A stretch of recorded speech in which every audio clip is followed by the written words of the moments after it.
En el Biopark de Valencia se celebró este fin de semana un desfile muy especial. Se trata de medio centenar de perros abandonados que con sus mejores andares buscan un compañero de vida. Gracias a los organizadores y voluntarios, más de un caso tuvo un final feliz. Jazz, Lupita, Lulú, Oso o Alaska son los modelos de este desfile un tanto especial. Un desfile solidario organizado por AUPA, la asociación Adopta un Perro Abandonado, y Biopark Valencia, para potenciar las adopciones de estos animales. Que la gente conozca el problema del abandono, que hay que tener una responsabilidad, que cuando alguien tiene un animal de compañía, un perro, un gato, cualquier animal, pues hay que ser responsable y no se pueden abandonar.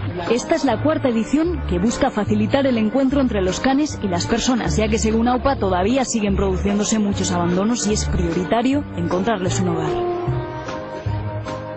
Cuando alguien decide que quiere tener un perrito en casa, que quiere tener una mascota, pues que se plantee la adopción de un perro que ha sido abandonado como algo muy positivo, ¿no? Si alguien quiere adoptar un perrito, viene, le preguntamos unas cuantas cosas básicas, por ejemplo, si tiene niño pequeño o si dónde va a vivir, en un piso, en un chalet, y si tienes otros animales, para ver cómo se pueden llevar entre ellos.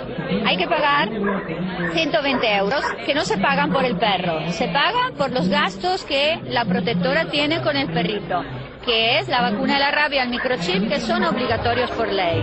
Este evento solidario de perros abandonados se celebró en el Biopark de Valencia y contó con un presentador de lujo de esta casa, Chimo Rovira. 50 canes pasearon en compañía de los voluntarios para que los visitantes pudieran conocerlos, y más de uno cayó rendido. Nos hemos enamorado de Tatú, que nos ha parecido un perro precioso. Y luego, si teníamos ilusión de tener un perro desde hace mucho tiempo.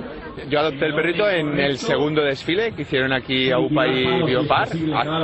Ahora el 31 de mayo hará un año. Pues a ver si cogemos un hermanito ahora en el siguiente desfile para que no esté tan solo. Animales con distintas historias, pero todos con un mismo fin: ser los mejores amigos de los asistentes que miraban el desfile y reclamarles un poco de cariño.